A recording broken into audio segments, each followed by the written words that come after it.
오늘 함께 읽은 이 이사야 본문 말씀을 같이 통해서요. 같이 좀 기도에 관해서 오늘 살펴보고자 합니다.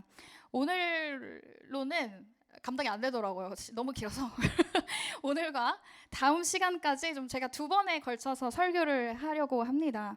오늘은 특별히 우리가 함께 읽은 본문 속에서요 7절에서 14절까지의 말씀을 살펴보고요, 다다음 주에 제 순서가 다시 돌아왔을 때 나머지 15절에서 19절까지의 말씀을 함께 살펴보려고 합니다. 제가 벌써 유언네임 처치가 9월 달부터 예배 시작했는데 제가 벌써 이사야의 말씀을 가지고 설교하는 게 지금 세 번째입니다. 그래서 그때 오셨었죠. 제가 이사야 설교할 때 우리 자매님이 오셨었습니다. 이사야의 시대적인 배경이나 다들 기억나실까요? 제가 첫 번째 예배할 때도 이사야 가지고 설교했었는데 여러분 나시겠죠? 시대적 배경 다들 기억이 나실까요? 네, 여러분들 충분히 기억하시겠지만 제가 그래도 친절하게 한 번 더 설명을 해보도록 하겠습니다. 네, 이사야는요, 이 남유다 왕국 이제 우시야 왕부터 므낫세 왕까지 대략 53년여간 활동했던 선지자였습니다. 그리고 이 시대의 남유다는요, 이 아수르라는 아주 강대국의 침략을 감당해야만 했던 시기였어요. 이 이사야에서 두 왕의 이야기가 특별히 그래서 나옵니다. 바로 아하스와 히스기야의 이야기입니다.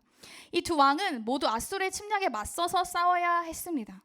사실 근데 이사야서의 이 시대적 배경은요, 아수르의 침략과 맞닿아 있지만 사실 이사야에서는 이 이후 이사야가 없게 될 나중의 후대에 남유다가 멸망하게 될 심판에 대해서도 이사야는 이야기합니다. 그래서 이사야가 살던 당시보다요 무려 170년 정도나 지나야 하는 이 후대에 세워질 바벨론과 이 바벨론 왕 고레스도 이 이야기도 예언이 되어 있는 곳이 바로 이사야서입니다. 그래서 이사야는요 예로부터 아주 논란이 많이 있었던 선지서입니다. 왜냐하면 너무도 사실 170년 후에 아직 존재도 하지도 않은 나라와 존재하지도 않는 어떤 암흑의 왕의 이름이 그냥 떡하니 들어져 있는데 그것이 정말로 실제로 다 이루어졌기 때문에 많은 사람들이요 이사야가 진짜 그 시대에 써졌는지 많이 의구심을 가지기도 하고 아직도 누구는 갑론을 박 이렇게 열심히 하지만 저는 이사야가 살던 당시에 쓰여졌다고 믿습니다. 네, 그래서 이 이사야는요, 그래서 좀 어려워요. 그리고 되게 상징적이죠. 1장부터 66장까지 이 존재하는 이사야서에 반복되는 구조가 있습니다. 바로 죄가 있고 심판이 있고 회복의 내용으로 계속 구성되어 있습니다.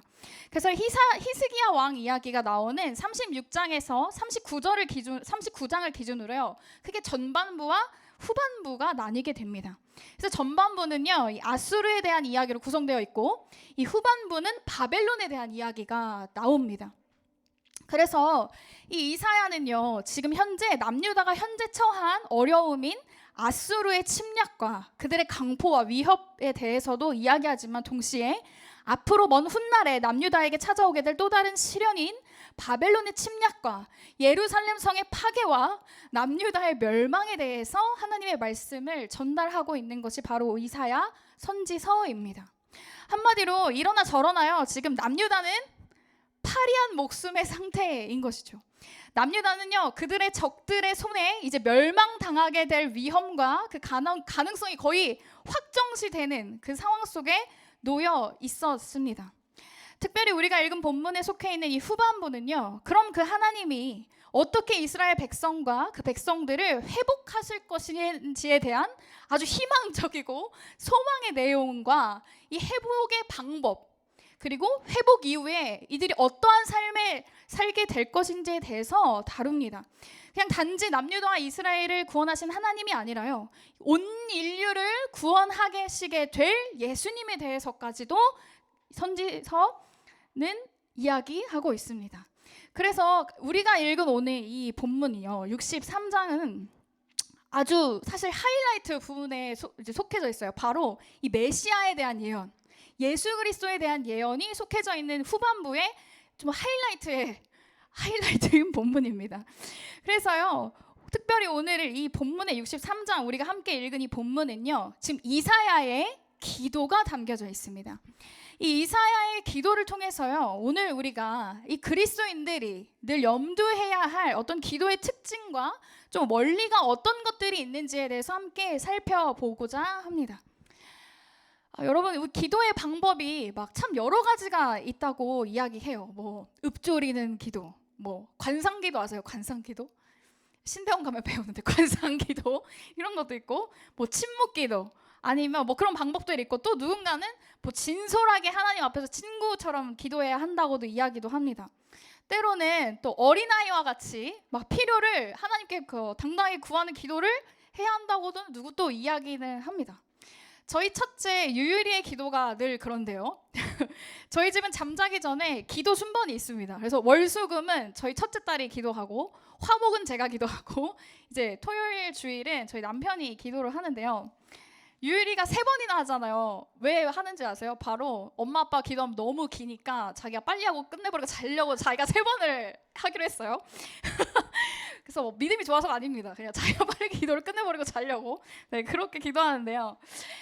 유유리의 기도는요, 늘 내용이 비슷합니다. 뭐냐면, 하나님 오늘도 맛있는 거 주시고 잘 지나게 해주셔서 감사합니다. 내일도 맛있는 거 주세요. 동생 쑥쑥 크게 해주세요. 내일 하루도 행복하고 즐거운 하루 되게 해주세요.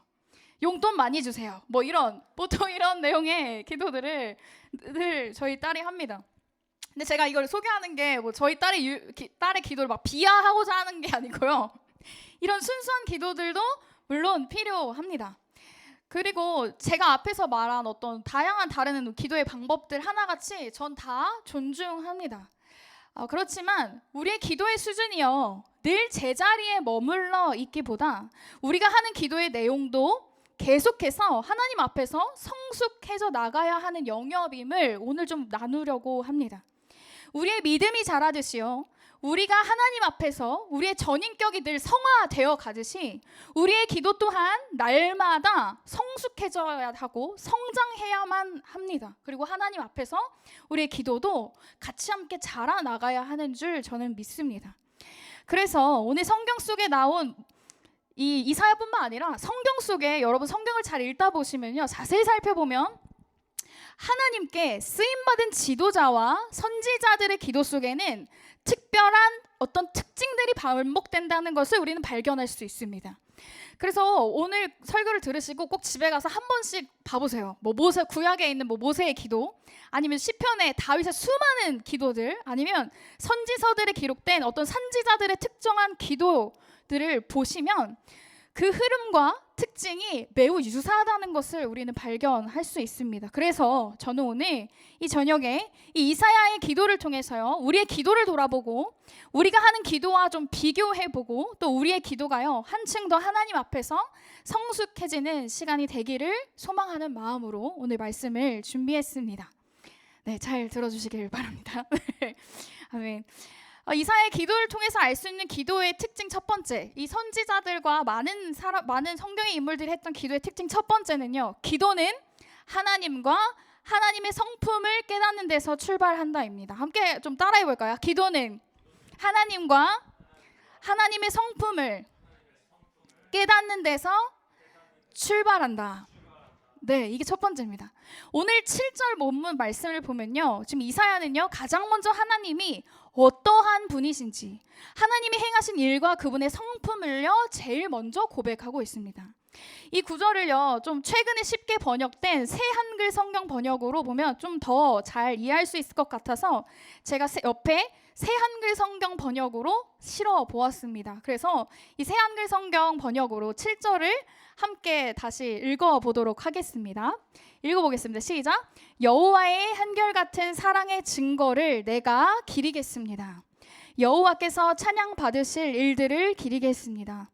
여호와가 우리에게 베풀어 주신 모든 것을 생각하면서요, 여호와께서는 이스라엘 집안에 좋은 것을 넉넉히 베풀어 주셨습니다. 여호와의 자비와 넉넉하고도 한결같은 사랑에 걸맞게요. 아멘. 사실요, 지금 이사야가 기도하고 있는 지금 이 시점은, 남유다의 현실적이고 역사적인 상황은 아수르에 의해서 지금 처참함만 경험하고 있었습니다. 이 아수르라는 강대국 앞에서 상대적으로 남유다의 처지는요, 그냥 풍전등화, 바람 앞에 등불이었어요. 그들이 아수르에게 대적하고자 했어도 계란으로 바위치기 격이었습니다. 상황과 현실 앞에서 그들에게 이 상황은요, 아주 견디기 힘든 것이었습니다. 그들의 상황은 아주 절박했고, 하나님의 백성인 남유다의 사람들은요, 마치 아수르가 볼 때 하나님께 마치 버림받은 것처럼 보였던 상황들입니다. 그리고 그 사실은 수많은 남유다의 사람들을 하나님 앞에서 불평하게 했을 것입니다. 여기서 끝이 아니라 놀랍게도 그들에게 주어질 미래 또한 잿빛이었습니다. 이사야가 하나님의 말씀을 대언하길 남유다는 앞으로 멸망하게 될 것이라고 했기 때문입니다. 그냥 장밋빛 미래가 아니었습니다. 이 시간 좀 우리가 눈을 한번 감아볼까요? 네, 눈을 이렇게 감아볼까요? 깜깜하고 하나도 안 보이죠? 이것이 바로 그들의 현재고 미래였습니다. 지금 남유다의 현실이 아무것도 안 보여요. 현재도 안 보이는데 앞으로 미래도 보이지 않는 그런 상황이었습니다. 그래서 이런 상황이기 때문에요, 오늘 본문의 이사야 선지자는 무엇보다 중요한 것이 이 하나님에 대해 온전한 확신과 신뢰를 가져야 함을 알고 의지적으로 그가 첫 번째로 하나님의 성품을 고백하고 있는 것입니다. 그래서 오늘 이 기도의 첫 내용이 어떤 문제의 상황을 하나님 앞에 얘기하고 제기하고 토로하기보다 하나님이 어떠한 분이신지, 어떤 일을 행하시는 분인지, 그 하나님은 어떠한 성품을 가지고 계신지에 대해서 먼저 기억하면서 고백하고 있는 것이죠. 마치 이런 것이죠. 지금 우리에게 무슨 일이 일어났든지 하나님은 우리가 지금 느끼고 있고 생각하고 있는 그런 분이 아니다. 상황과 상관없이 하나님은 우리에게 한결같은 사랑의 증거를 주시는 분이시고 찬양받으실 분이시다. 우리에게 모든 것을 넉넉히 베푸신 우리가 그 하나님을 생각하자라고 지금 이사야는 생각하면서 고백하고 있는 것입니다. 근데 이 사실이 매우 중요한 이유는요, 하나님의 성품에 대한 절대적인 신뢰와 믿음이 기도에는 꼭 필요하기 때문입니다. 우리가 흔히 기도라고 하면서요, 하나님의 성품에 대한 신뢰가 없이 중언부언 그냥 기도하는 경우가 꽤 있기 때문입니다. 내게 고난이 닥쳐올 때, 내가 사방에서 우겨쌈을 당하고 있을 때, 이유 모를 고난이 내게 찾아왔을 때 우리는요, 대부분 하나님의 성품에 대해서 의구심을 갖게 됩니다. 그리고 자연스럽게 우리의 의식의 흐름이 어떻게 돼가냐면요, 하나님의 성품에 대해서 부정하게 됩니다. 하나님 선하신 것 같지 않은데, 하나님 신실하지 않은 것 같은데, 하나님 나 사랑하지 않는 것 같은데 라고 우리가 부정하게 됩니다. 그리고 우리는 잘못된 결국의 결론에 도달하게 됩니다. 내게 일어나는 이유 모를 고난과 고통이 마치 하나님의 신실하심과 성품이 내게 부족하기 때문이라는 그런 생각에, 우리 그런 오류에 빠지게 됩니다. 그리고 그것이요, 마치 진실인 것처럼, 진리인 것처럼 우리가 느끼게 됩니다. 그런데 여러분, 이거 아셔야 합니다. 우리 각자의 처지와 상태의 원인이 무엇이든 간에 우리 아버지이신 하나님의 자비와 인자와 긍휼과 은혜가 부족한 탓은 절대 아닙니다. 하나님의 성품이요, 내 삶에 부족하기 때문에 내 삶에 어떤 어려움들이 찾아오는 것이 아니라는 것이에요. 하지만 우리의 꽤 많은 기도 속에는 이 하나님에 대한, 그리고 하나님의 성품에 대한 확신조차 없으면서 우리 기도합니다. 그냥 자동적으로 기도해요. 그리고 간청하죠. 그리고 하나님께 간구합니다. 우리가 도움을 요청하는 그 대상에 대한 신뢰와 믿음도 없으면서 그냥 기도합니다.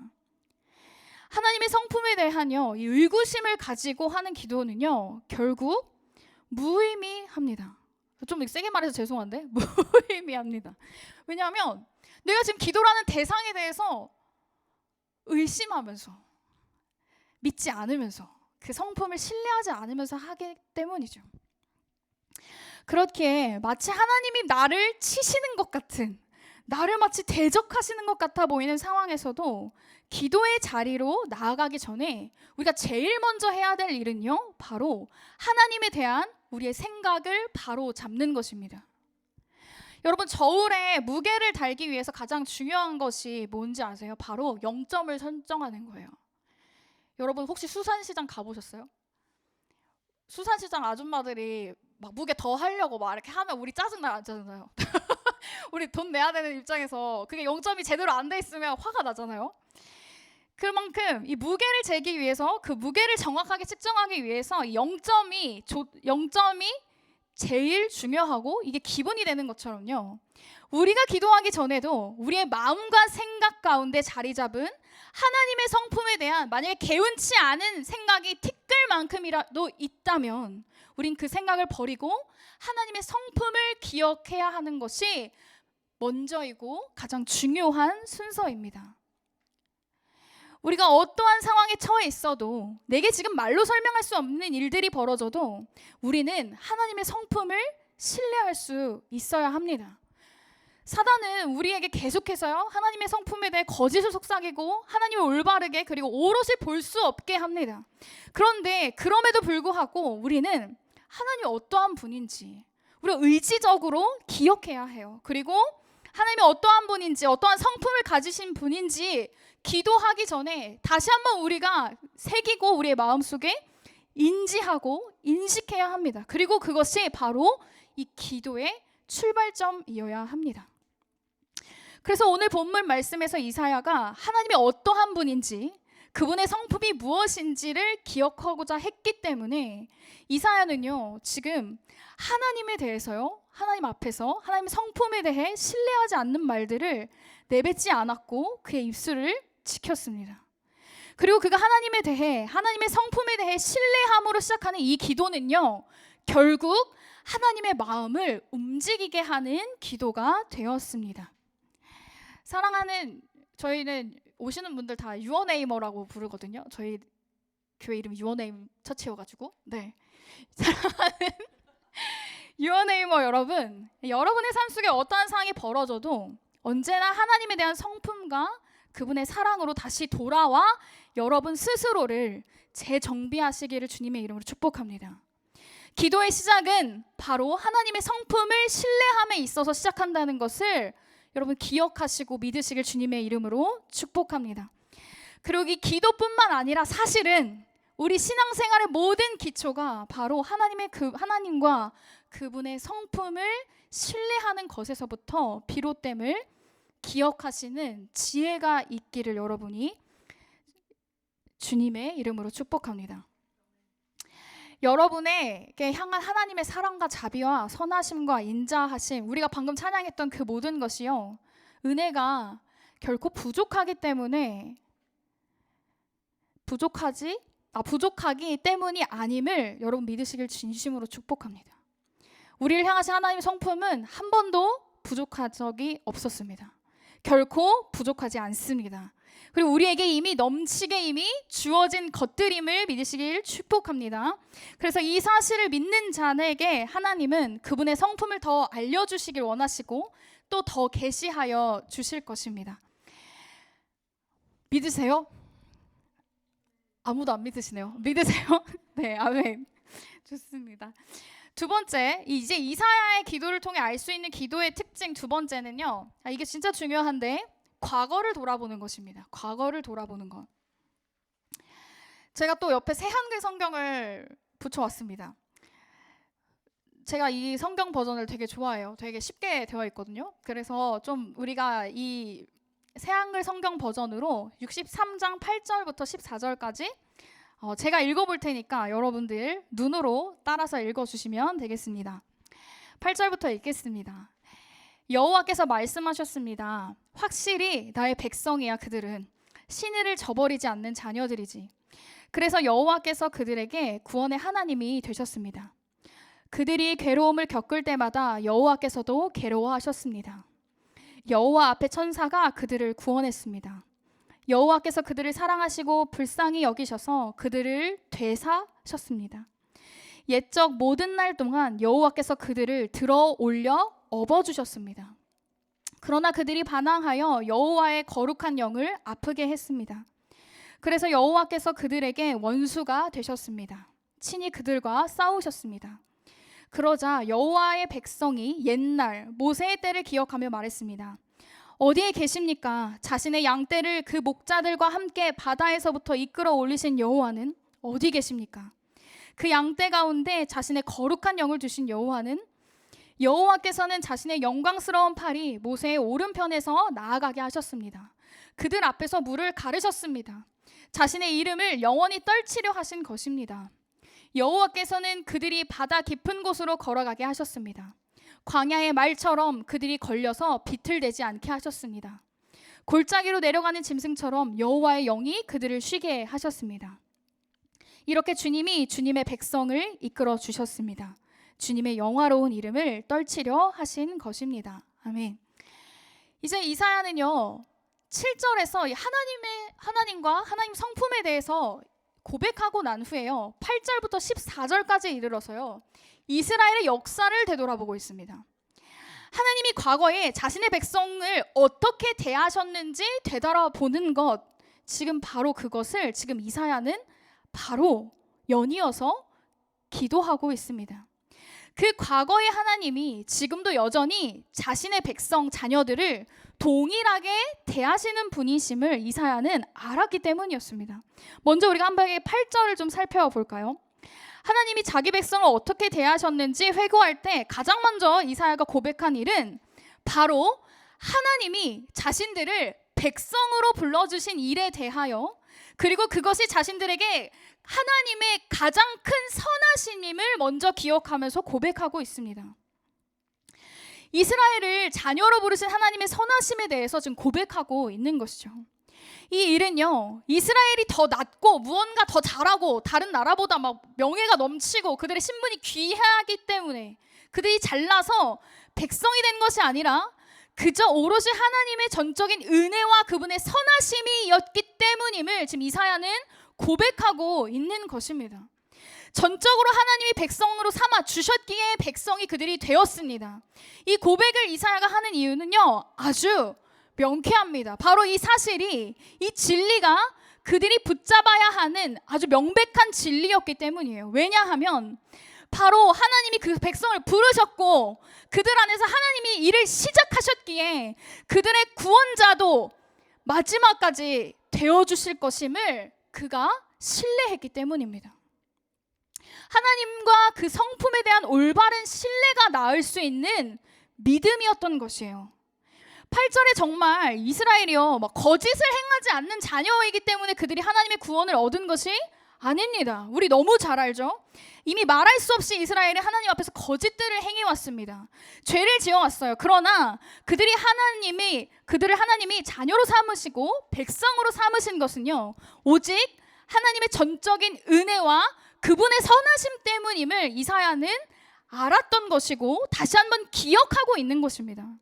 자신들과 하나님의 관계가 어떠한 것인지 하나님께 고백하는 것, 그것으로부터 그 하나님의 성품을 상기하고 그것이 수많은 시편의 기자들과 많은 선지자들이 기도하는 방식이었어요. 바로 우리가 하나님의 백성이다. 하나님 우리를 백성 삼아 주셨다. 하나님의 인자하심과 은혜와 선하심을 기억하는 것이 가장 먼저 돼야 하는 것이었기 때문이었습니다. 그리고 나서 이사야가요 9절에 이어서 하나님이 그 백성이 된, 하나님이 택하셔서 백성된 그 이스라엘의 자녀들을 어떻게 대해 오셨는지에 대해서 또 고백하고 있습니다. 이렇게 고백하고 있어요.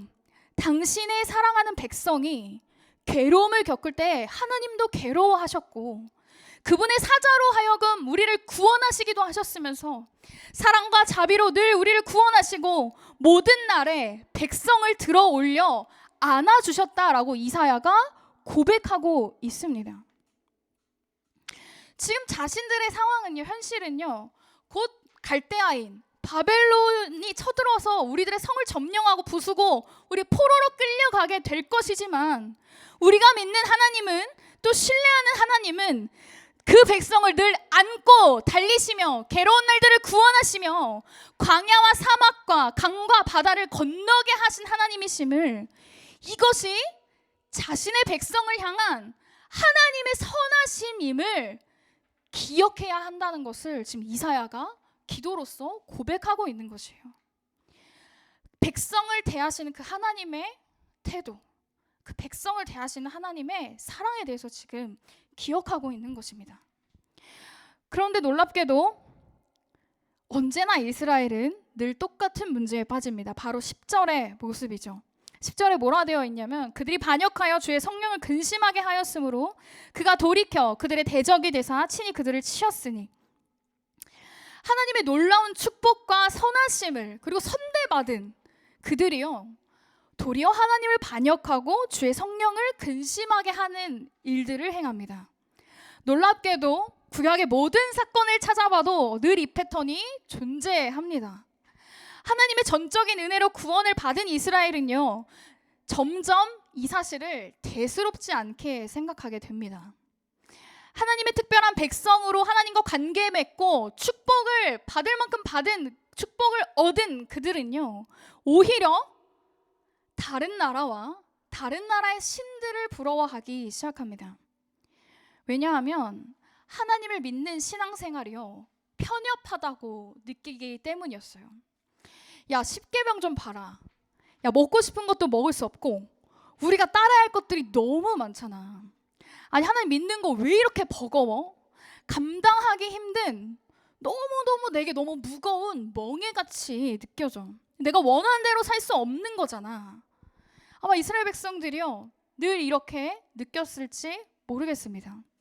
그래서요, 다른 신들을 찾고 그들이 사는 방식을 사랑하고 동경하기 시작했습니다.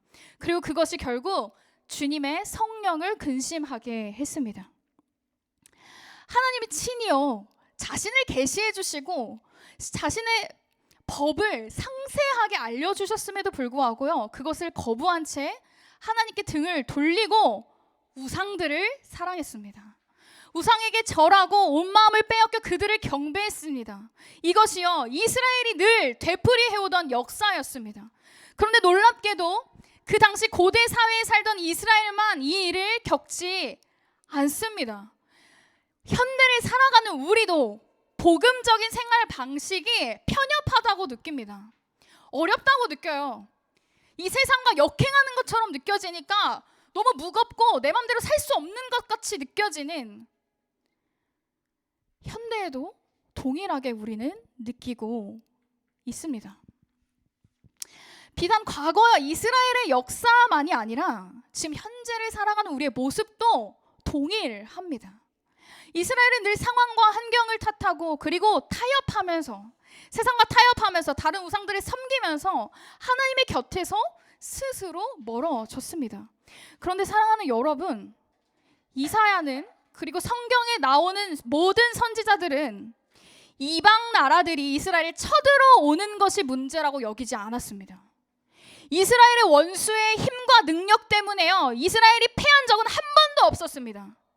하나님과 바른 관계만 맺고 있다면 원수가 아무리 강할지라도 문제가 되지 않았습니다. 이사야에 나오는 히스기야의 왕처럼 말입니다. 왜냐하면 하나님은 자신의 백성들에게 늘 승리를 주시는 분이시기 때문입니다. 믿습니까?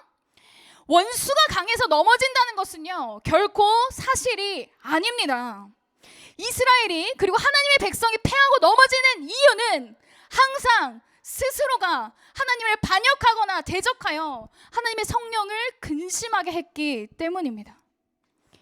그래서 오늘 이사야는요, 이 사실들을, 자신들의 과거를 되돌아봄으로 인해서요, 이스라엘 백성들이 깨닫길 바랬습니다. 그리고 자신이 이 기도를 함으로 인해서 우리가 또 이렇게 넘어진 이유가 무엇인지를 이스라엘이 똑바로 직시하기를 바랐습니다. 그리고 난 후에 11절에서 이사야는 또다시 회고합니다. 바로 이렇게 이럴 때마다 이스라엘 백성들이 넘어지고 성령을 근심하게 할 때마다 이스라엘 백성들이 어떻게 반응했는지 11절에 이어서 이야기합니다. 바로 그때에 백성들이요, 비로소 기억해냅니다. 그들이 하나님을 스스로 반역하고 대적하여 하나님이 그들을 낮추시고 아무 소망이 없는 것 같은 절망에 빠뜨렸을 때, 바로 모세와 그 옛적의 일들, 자신들이 어떻게 지금까지 존재할 수 있는지에 대해서요, 그제서야 기억해냈다고 지금 이사야는 말하고 있습니다. 신약에도 이런 이야기가 존재합니다. 바로 탕자 이야기죠. 둘째 아들은 아버지를 무시하고 돈을 잔뜩 챙겨서 그냥 집을 떠났습니다. 자신의 맘대로 살고 싶었기 때문이었어요. 그리고 아버지의 집을 떠나도요, 자신이 아주 잘 살 수 있을 거라고 믿었습니다. 그러나 그가 그 모든 돈을 잃어버리고 돼지의 쥐염 열매나 먹어야 할 처지가 되었을 때 비로소요, 그가 정신을 차립니다. 바로 자신의 존재를 기억해 냅니다. 자신이 아버지의 아들이라는 사실을 기억해내요. 아주 절망적인 때, 소망이 없어 보일 때 그제서야 그가 내가 누구인지, 나는 아버지의 아들이었지 라는 사실을 기억하고요, 다시 아버지의 집으로 돌아가게 됩니다. 마치 지금 이사야가 고백했던 이 패턴, 이 모든 일들이 신약에도 동일하게 기록되어 있습니다.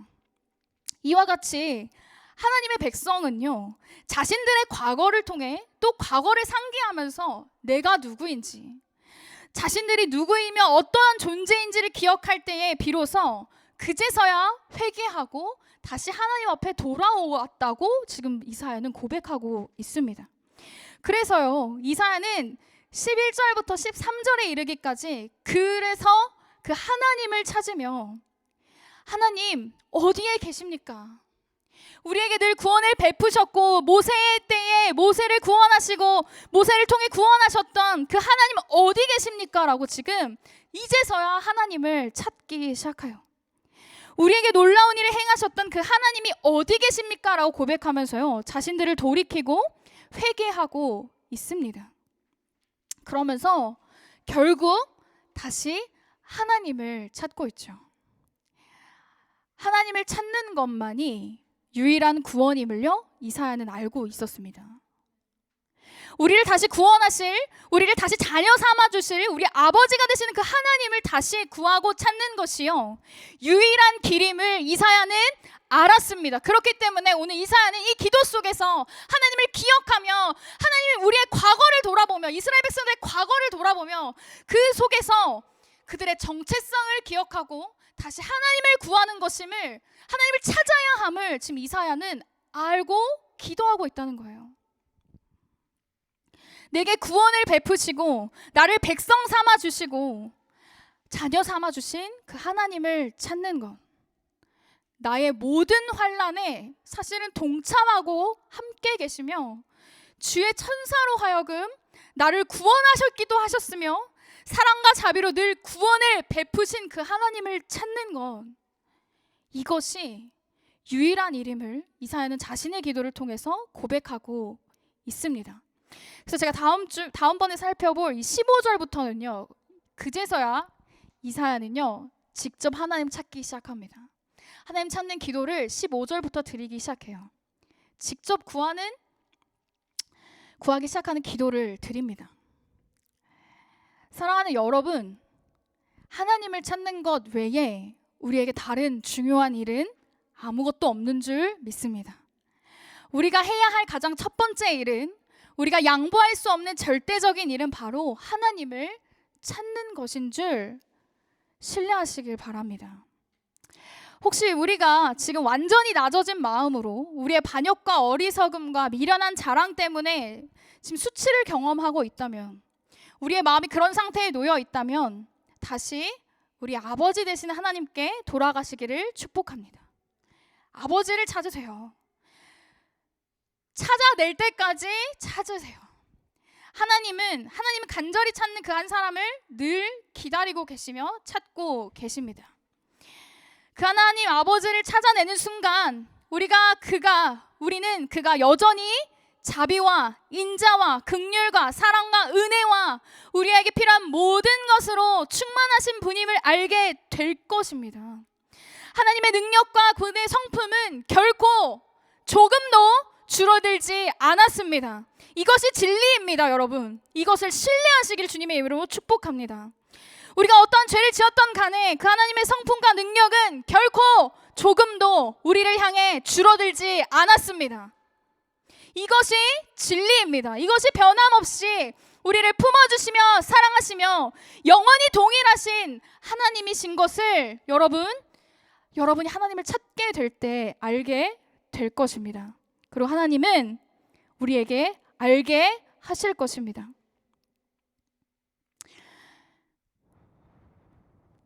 그리고 그분의 사랑 안에서요, 우리를 새롭게 인도해 주실 것입니다.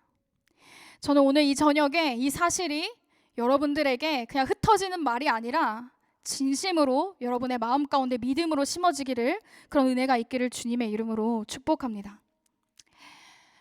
말씀을 정리하려고 합니다. 오늘 우리가 이사야의 기도를 통해서요, 우리가 하나님 앞에서 어떻게 기도해야 하는지에 대해서 함께 살펴보았습니다. 이사야가 하나님께 드린 이 기도를 통해 우리는 하나님과 그 하나님의 성품을 신뢰하는 것이 꼭 필요함을 보았습니다. 그리고 과거를 돌아봄으로 인해, 물론 이스라엘 백성들의 과거지만 사실 동일하게 우리의 과거이기도 합니다. 그 과거를 돌아봄으로 인해 하나님을 찾는 것만이 유일한 우리의 삶의 태도이고 방향이고 우리의 실마리인 것을 우리 함께 보았습니다. 사랑하는 유언에이머 여러분, 오늘 이사야가 드린 이 기도가 우리 신앙생활의 가장 기초가 되어지기를 주님의 이름으로 축복합니다. 여러분에게 이 시간 성령님께서 예수님을, 그리고 그 아버지 되신 하나님을 더 세밀하게 알려주시기를 진심으로 축복합니다.